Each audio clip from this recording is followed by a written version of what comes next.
Hi, my name's David. I'm 27. I live in Melbourne, Australia, and I am also very much a homosexual. Um, you know, I suppose basically what I really want to get at is that just like all the other videos on this side telling you that life does get better, I need to assure you that life does get better. I think I found out that I liked boys when I was in grade 3 maybe, and I had this big crush on a boy called Kevin, and I didn't think it was all that weird at the time, but when I got to high school, probably about year 7, I realized that while it wasn't weird to me, it was weird to the people I went to high school with. And I remember, being teased and bullied every single day, and actually by people. I can think of a couple that actually ended up being gay themselves. So I was just the ostracized gay kid. They would write things about me on tables, they would throw things at me, they would yell things at me while I was going past, but that didn't really hurt as much as hearing people whisper things behind your back, knowing that they actually said something. That was really difficult. I remember when I was in my final year, I, well, the final year of high school wasn't really my final year because I left. I couldn't stand it. I left at the end of year 10, but I had to hand in a big piece of artwork that I should have been working on for 6 months, and I did. I made this big sculpture, but I remember that someone who didn't like me grabbed it and smashed it into pieces, and it left me with 2 days to actually come up with something new.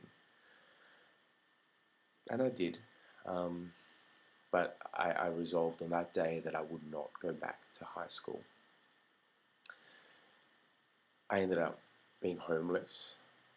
My parents were both really very Catholic, and they didn't take their news of their gay son very well. And my father kicked me out of home. He also tried to kill me with a machete, and I'll never forget that day. He broke absolutely everything in my bedroom. My bed, my stereo, my CDs, my books, posters. He ripped them all up and threw them all in the rubbish bin. Nothing more humiliating than actually picking all your belongings up from the rubbish and then sleeping on them again. But I think it all came to a halt when I tried to kill myself, and I've tried many times, but one time I guess I was really serious about it. Clearly didn't succeed, but I got very close, and I remember I was lying on this ambulance trolley, and the ambulance driver, who never took his name, and I wish I had so I could thank him because his words meant so much to me. And he said, "We get a lot of people in your situation, but you have a great smile, so keep on smiling." And I thought he was just saying that to be nice. And I thought my life couldn't get any worse. I'm sitting there covered in blood and just in the most horrible of situations, feeling the worst I've ever felt about myself in my whole life. And not because there was something wrong with me, it's because people thought there was something wrong with me. And I sat there thinking, this could never get any worse. And then one of the girls from high school walked in through the casualty department at the hospital and told everybody at school. Needless to say, after I left, I didn't have anywhere to go. I didn't have a home I could go back to. I did a bit of couch hopping, and I even bunked with an ex-lady of the night who liked cats. That didn't last for very long because I'm allergic to cats. So I left and I found my way into transitional housing, and then eventually I found my way into being able to rent something on my own. I was so happy that I could rent something on my own. And it was just a room with a bed on one end, but it was mine and it was safe. And then eventually I managed to rent more than one room. And then I managed to live in this huge 3-story house with some amazing friends that I owe my life to today.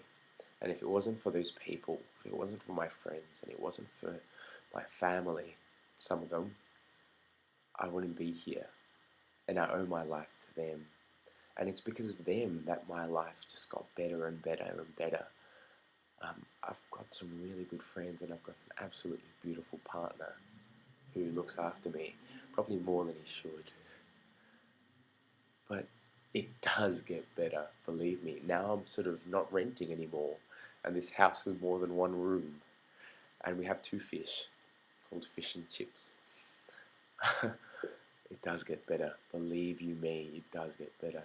I know that sometimes you can't think of anything past what's happening to you right now, but believe me, life gets better, and there's nothing wrong with you at all.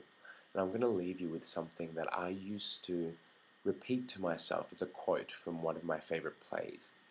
But I used to repeat this to myself every time, every morning, every night, every time I felt terrible, every time I felt like the world would cave in on itself. And I would repeat the following. And it's a quote from a play, very, very, very old play by Euripides called Medea. And it goes something like this. Let no one think of me as humble, weak, or passive. Let them understand that I am of a different kind,